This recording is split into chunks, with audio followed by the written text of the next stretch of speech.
everybody. Welcome. Glad you can take a little bit of time out of your day and all come together so we can meditate together. That's the main thing that we want to do. So I just want to give you a chance to put your name in the chat and perhaps where you're from so that I can welcome you. So Champa, welcome. Nitin, welcome. Rashad, glad you're here. So, yeah, so a lot is going on. And last weekend we had a very special event, which was Chariji's birth anniversary. So that was a great experience to be able to go to our regional ashram again after 2 years and get to visit with everyone and just be in that bandara, that special atmosphere that gets created during these special times. It was so great. Towards Divinity, welcome. Urshad from India. Yes, Champa. Great. Okay, so I haven't been posting a theme the past couple of weeks just because I've been in a bit of a transition, a bit of a busy time. So today I thought what I'm going to do is to take up this message that was released last weekend by Daji, which is called A Solution to Life's Problems. Now, you've probably, hopefully you've all read this. You can access it online. It's very profound, and it's something I was really glad to see. I myself too have been writing about this on my Quora posts for several years now. So to see it brought into a real fruition here was really wonderful.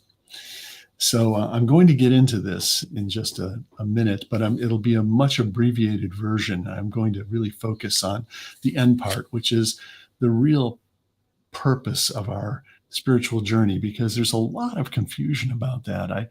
I find through all my interactions and things on Quora with many millions of people that there's really very little understanding about what is it we are really doing in our spiritual journey. So I want to delve into that today. And this article that Daji wrote is just tremendous, really great. So before I do that, let me say a few more hellos. Kavita, hi. Aparna. Heartfelt Knits, hello from Germany. Hey, great. MFs, welcome. Kavita, Balater, great. Good morning. So, all right. Now, I'm going to, as I said, take this up just in a few snippets of things. So I'm going to encourage you to find this online, a solution to life's problems, and read the whole thing through a couple of times. But let's start with this. So I'm going to first bring up this screen. And the first sentence says, Daji says, the main purpose of yoga is union with the ultimate. And our challenge is to fully integrate ourselves with this goal. So we have to fully integrate ourselves to achieve this yoga or union. All right.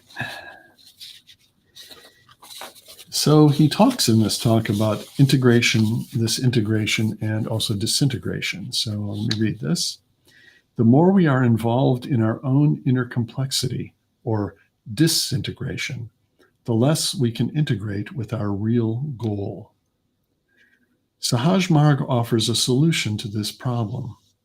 In the Sahaj Marg tradition, we undertake a spiritual journey, an inner yatra, in which we move through 13 chakras associated with 3 ascending planes of existence, known as the heart region, the mind region, and the central region. As we evolve through these regions, we find incremental integration, whereas if we devolve, the result is incremental disintegration. Okay, now this graphic that I'm showing on the screen right now, I will read this, the 5 Cs and 5 Ds of the heart region. And I really appreciate that, that this has been made so simple and easy to understand now by using these words. So Daji says the heart region consists of 5 chakras located in the chest and throat. Each of these 5 chakras is identified with the prominent presence of one of the Panchabhutas, which are the 5 essential elements of nature. Okay, so basically, if you think about this, we're living in this world, also called Pin Pradesh. We're living on this earthly plane, and we are made of the elements that are elements of the earthly plane. So we are basically this world. Our body is this world. Our being is this world. So let's go through these chakras. So chakra 1 is associated with earth. Chakra 2 is associated with space. This is also known as the soul point, and when we meditate there's a particular depth in our meditation. Chakra 3 is the fire center. Chakra 4 is related to water. Chakra 5 is related to air. Okay, now I'm going to switch over to the next screen. Each chakra also has its own unique pair of opposing qualities arising from these Panchabhutas, or these particular elements. Now, this is really worth understanding, okay? Because it helps explain some of our actions and reactions and emotional states. So when we think of it like this and associating this with these different chakras, we can sort of become clear about where our emotions are springing from. So instead of being immersed in just our emotional state, we can say, aha, something from my past is causing some, interplay between these points. So chakra 1, the 2 opposing qualities are contentment and discontentment. Chakra 2 is the opposing qualities are calm and disturbance. Chakra 3, which is the fire center, is compassion or displeasure. Chakra 4 is courage versus discouragement. And chakra 5 is clarity, and the opposing quality is delusion.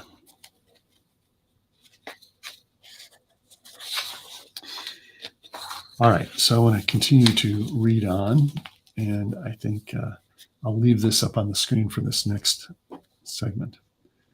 You may notice that the positive qualities all start with the letter C, and the negative qualities all begin with the letter D. We can refer to them as the 5 Cs and the 5 Ds. The 5 Cs and 5 Ds are often in a state of oscillation. This is very important. Swinging repeatedly from positive to negative and back again. Thus, we remain in a state of instability and disintegration. Our condition is often a mixture of Cs and Ds. There may be contentment at one level, even as we suffer disturbance at another level. In fact, our inner condition can be rife with complications. What determines the working of the chakras? When nothing interferes, the chakras tend naturally toward integration. Only the state of disintegration has multiple causes. Chief among these causes is the presence of samskaras. We've all heard that term.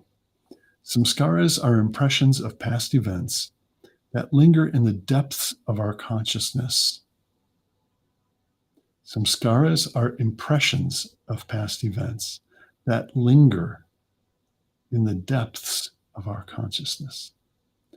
An impression contains not only the existential memory of the past event, but its associated emotion.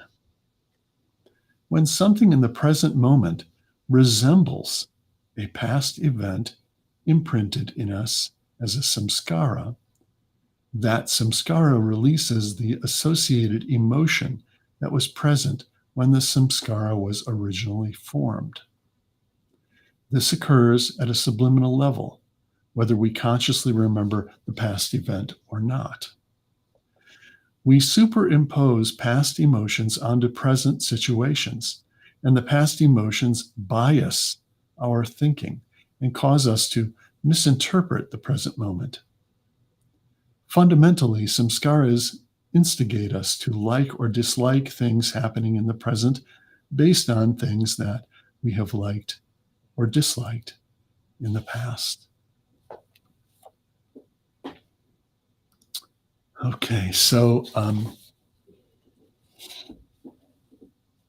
you've heard me say so many times that we right now, in this exact moment, we are entirely a product of our past. Everything from our past. Even if we forget about past lives, if we don't believe in past lives or incarnations, just in this life alone, all the things that have influenced us, all the events we've had in our life, some very subtle, and some that have been very, predominant or even tragic events, or real positive events too. All of these things have influenced us, and we store those in our memory, and those real strong impressions. They're like an energetic vibration or block that exists at one of these points that associates with these various attributes. Okay. Now I'm going to skip forward because this is the part that I want to get to, and the part that I really enjoy talking about.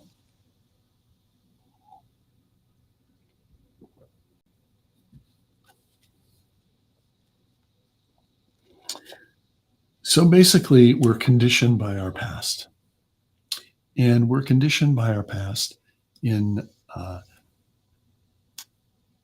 everything we do, everything we think, our beliefs, especially if we come from a religious background. We're heavily conditioned by our past ideas. From religion is such a strong force, belief is such a strong force in our life. And those things greatly influence our likes and dislikes and our opinions. But now I want to go a little further. I've jumped towards the end of this beautiful writing by Daji. Now we can only encounter the formless and attributeless if we drop the attachment to form and attribute. If, for example, we approach God with a desire for sattvic attributes, these might include approaching God with the ideas of getting peace, or even Brahmavidya, which is divine knowledge, our relationship with the ultimate is thereby tainted. Due to the presence of that single wish, the relationship becomes transactional. Okay. So no matter how high our wish, it's still a wish. No matter how beautiful it is, no matter how we wrap it up with our faith and devotion, it is still a desire or wish. And our relationship with the ultimate is tainted because we're desiring something. I know a lot of people won't like to hear that, but this is true. Okay. If we follow the advice of sage Ashtavakra and consider wishes as poison, we will realize that even a single drop of poison can adulterate the sacred relationship and jeopardize the ripening of bhakti. Bhakti influences the mental womb of the guru, and if bhakti remains steady through love filled, reverential, and grateful encounters, a new entity, the spiritual entity, is born into the brighter world. It is your own entity. You cannot adopt anyone else's, just as you cannot copy anyone else's bhakti. Now, you heard me say this last week or the week before. I said this path is your path. This is your journey. This is what you really got to understand this, okay? Because we're always comparing to see if we're living up to this or living up to that. And we don't need to do that, okay? So let me go through this again so we understand, okay, just how wonderful this is and how liberating and freeing this is too, okay? So if we approach the ultimate with desires, no matter how pure they are or seem, including peace or desire for divine knowledge, our relationship with the ultimate is thereby tainted. We've created the ultimate as something other than I. Now, I want to back up here and talk about something. In spirituality, we always come across all the different systems seem to talk about the I, and they seem to refer to the I as our ego. This gets so mixed up, okay? And so, the teaching goes, oh, it's our I when the I is there, it's like, that's the problem. So here's what I want to propose. I had a realization about this many years ago. Yes, okay, so our first awareness of our self created a sense of I exist. Okay, but that's not the culprit. Here's the culprit. The culprit is we see things as other than I. We see things as other than I. I see you as other than me. You see me as other than you. I see your reaction as other than mine. I see my beliefs as other than yours. The more we perceive everything as other than I, that's what creates the sense of needing to protect our own identity, our own I-ness. And that protection quality, that is the ego has evolved to this. Okay, the ego has become the protector of our knowledge. Oh, I see you as other than I. You have different ideas than me. You have beliefs I don't agree with. See, it only strengthens my protection of my ideas, of my concepts, of my opinions. That's all. And it becomes my ego, the protector. Now, the ego itself isn't bad, okay, because ego in its purest form, and again, I'm stepping into things that come to me in my own experience, okay, that the ego in its purest form is like gravity. It's the very force in us that holds together this primal I-ness. That's in its pure form. But through time and space and interaction and lives, that's when this other than I has strengthened our own I-ness, and ego has become the protector of it. So you can see where that comes from. Now, I want to get into this idea of the spiritual entity, because this right here is the actual thing we're doing on our spiritual journey. This is our real spiritual evolution here that Daji's talking about. So I want to clarify the word bhakti. Daji's been clarifying this word bhakti, which historically has just fallen into the definition of a devotional type of attitude. But, bhakti also means much more than this, okay? For example, you may have an inner longing that's inexplicable. This inner longing is the thing that makes us want to seek out an explanation or something on the spiritual path. Okay, that inner longing, and we may not even recognize it as inner longing or spiritual longing. That's bhakti. That is bhakti. That inner longing. That's such a natural form of bhakti. This bhakti, inner longing, it influences the mental womb of the guru. Okay. And if this bhakti or longing, craving, remains steady and is also, love-filled, reverential, grateful, things that are intrinsic to our nature, qualities intrinsic to ourself, if we remain steady in that, a new entity, the spiritual entity, is born into the brighter world. And what is this new entity? It is your entity. It's your entity. Okay? You cannot adopt anyone else's, just as you cannot copy anyone else's bhakti. Everyone's type of longing and how it's expressed is their own. And I won't get into it today, but all of this is influenced by something called the three gunas. So that'll save it for another time. But anyway, this spiritual entity, this is the single key thing we're doing. Now, let me explain it in my own words. So, this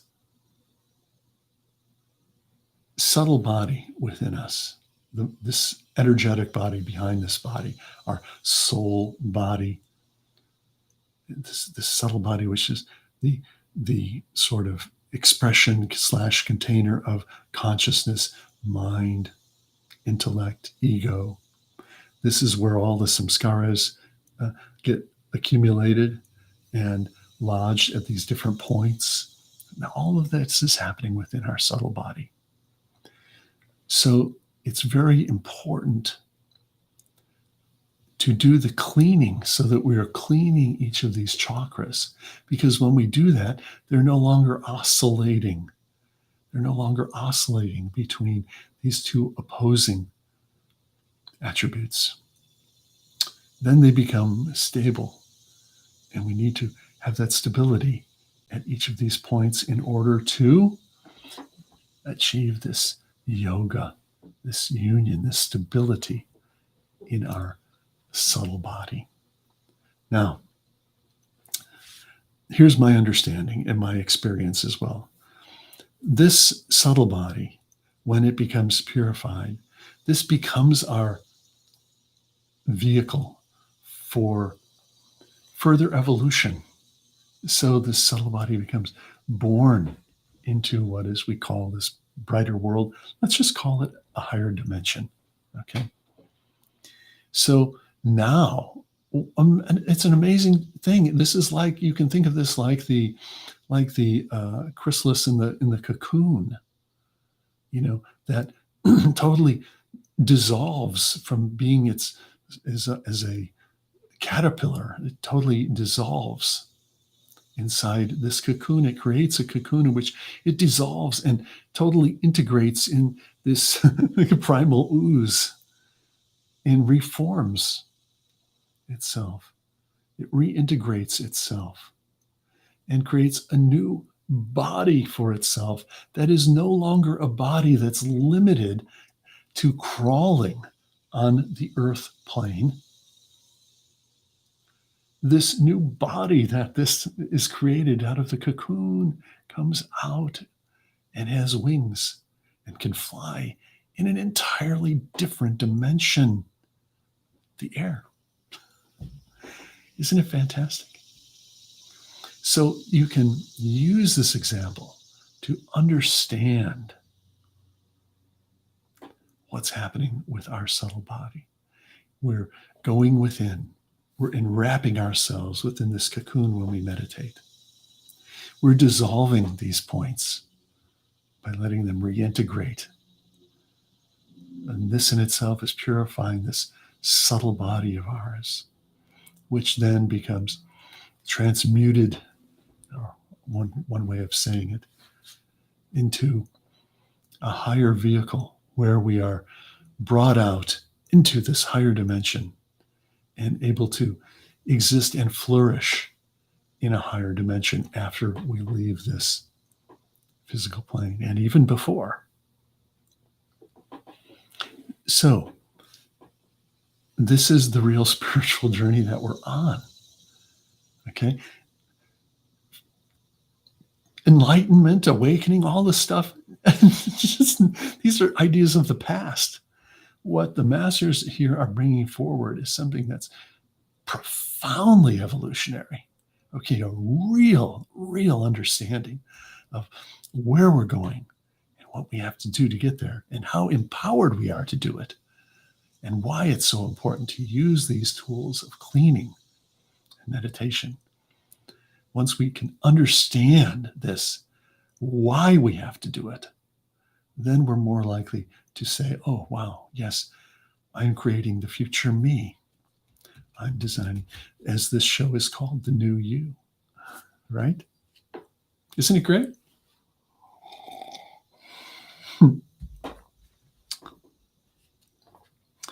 Okay, so Daji goes on to say, everyone can and ought to evolve to have such a divine entity, your own, your own divinity. The prerequisite for master to retain an abhyasi in his mental womb is for the abhyasi to just love for the sake of love, to adore for the sake of adoration, and to revere for the sake of reverence, not for the sake of a return on love, to get something back, or to get something in return on adoration or reverence. There can be no personal desire or aspiration, nor any hope or demand of any kind pending some fulfillment.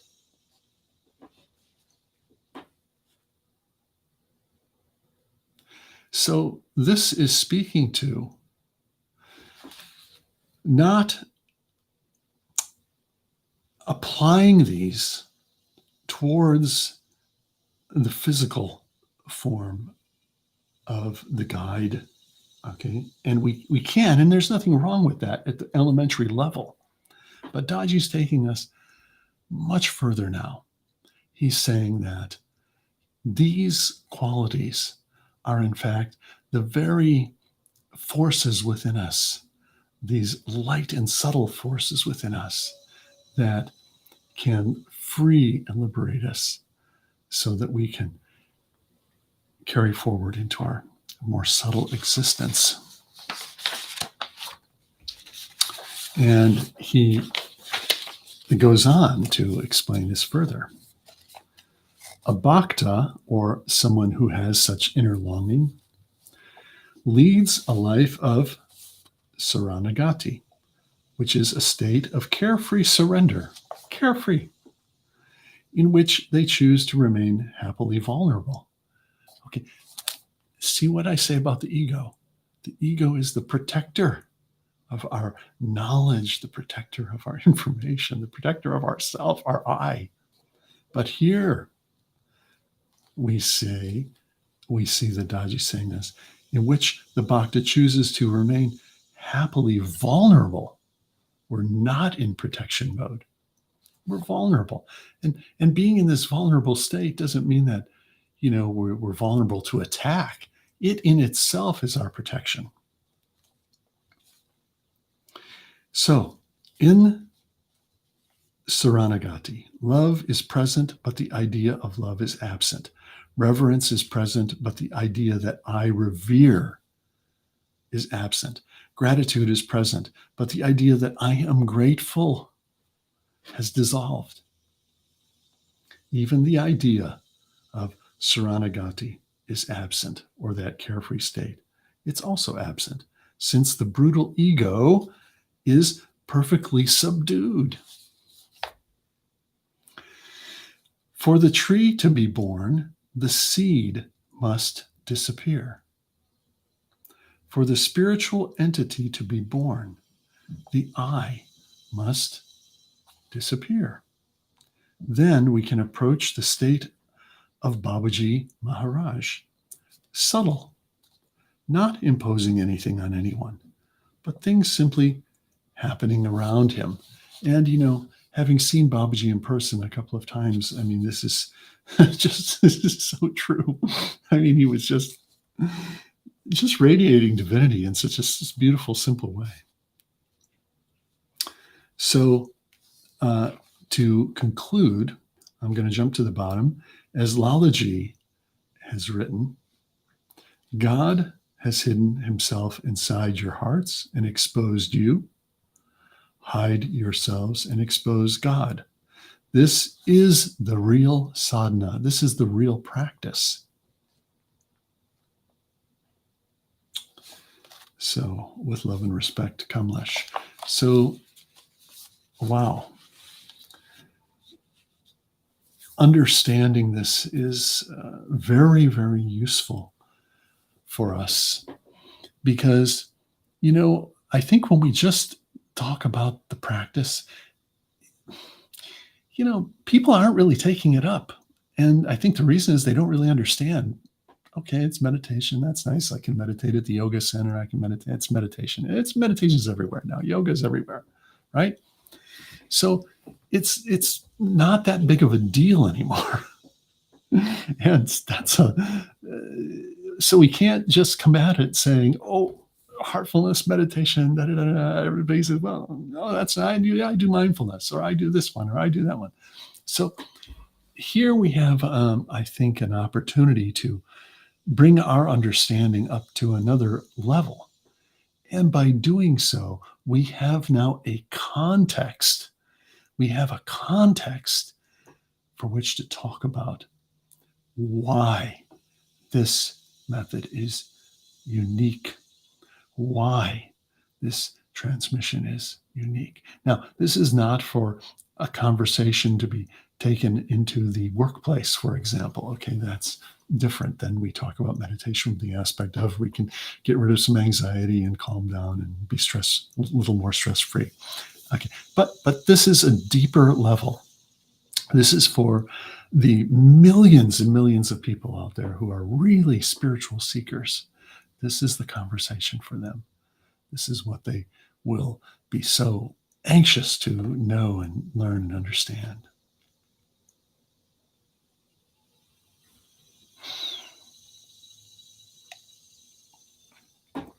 Okay.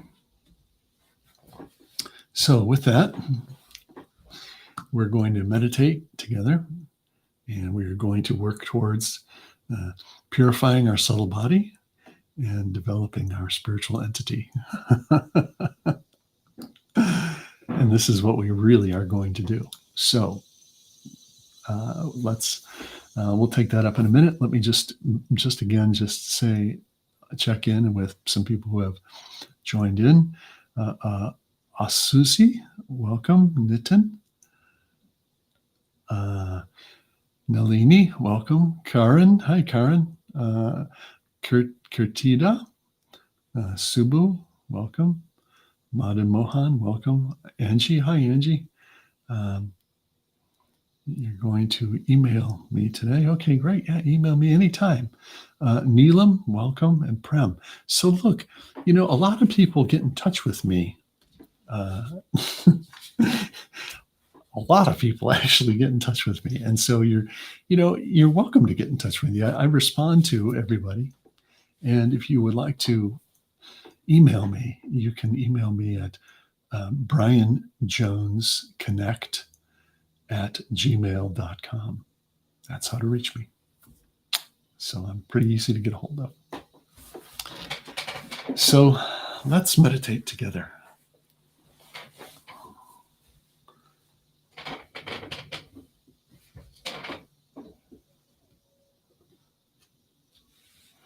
Okay, someone is just asking how often do I make my videos? Well, I'm not. I'm live. I'm going live. I'm live every Monday at 10 a.m. Eastern time. 10 a.m. Eastern time, which is I believe 7:30 India time, 7:30 p.m. India time every Monday. So, and the other thing is that these videos are up there on YouTube, so you can watch them, or if you want to share them with someone, that's great. Thank you for that. So we're going to now meditate together. So I hope you'll all stay on board so we can have a deeper experience of some of these things that we're trying to understand.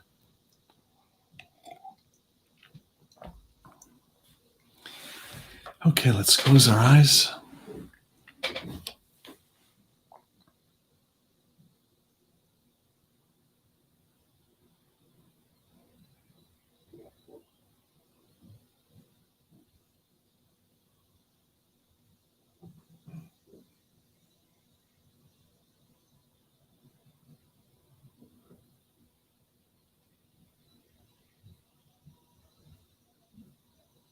Let's start by taking a deep breath in.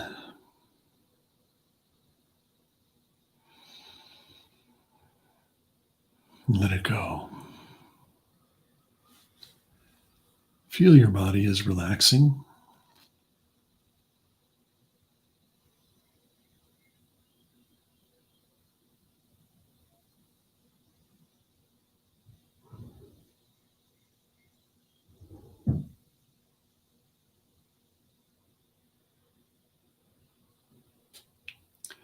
Now I'd like you to feel your arms and your hands deeply relax.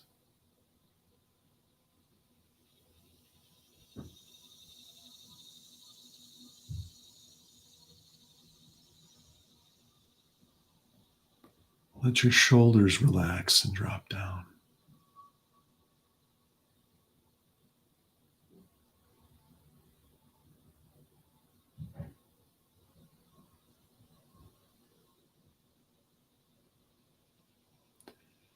And now, very gently, bring your awareness to the area of the heart.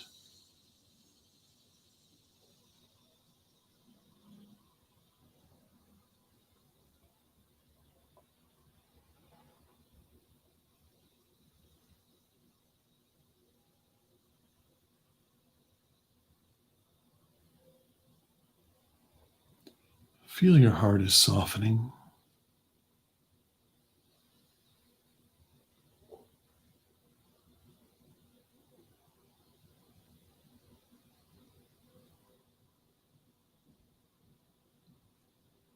And feel a lightness there.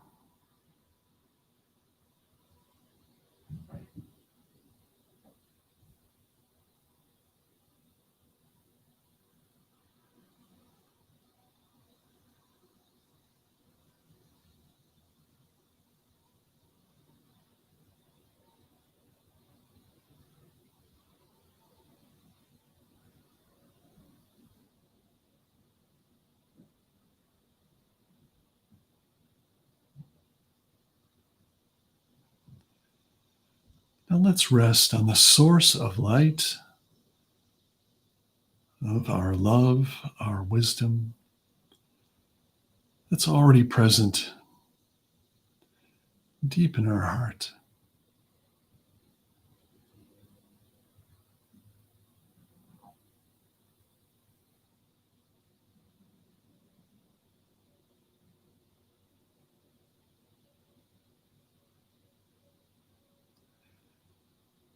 And just feel the source is inviting you homewards.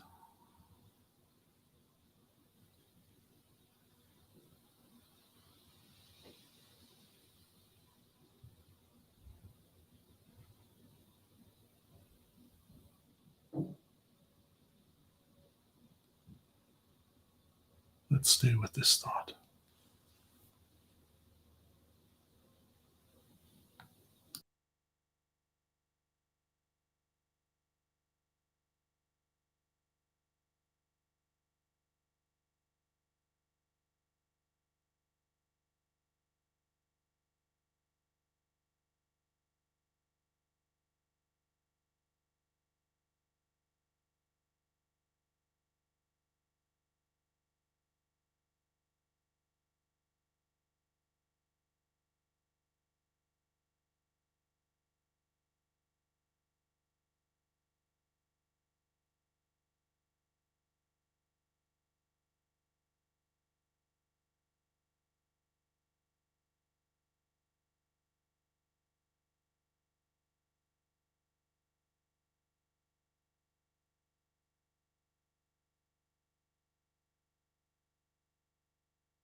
That's all.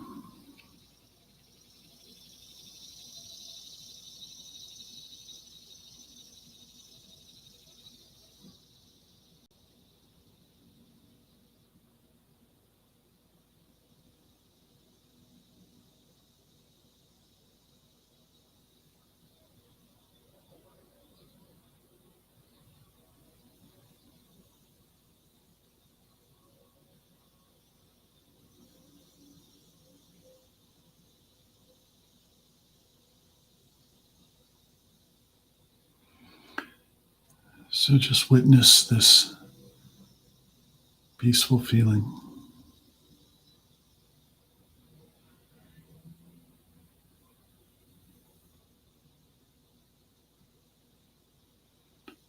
And let's make the thought that our friends and loved ones, our family, are also within this field of love.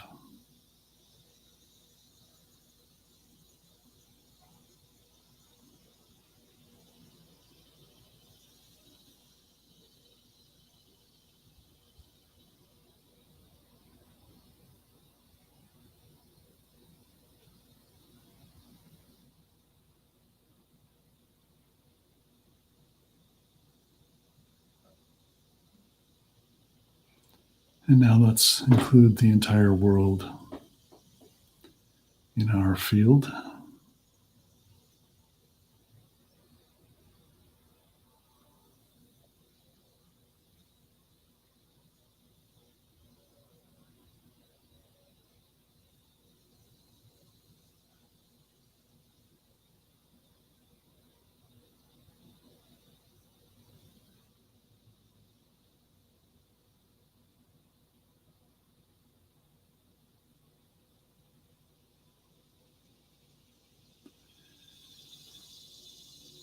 And whenever you're ready, you can gently open your eyes.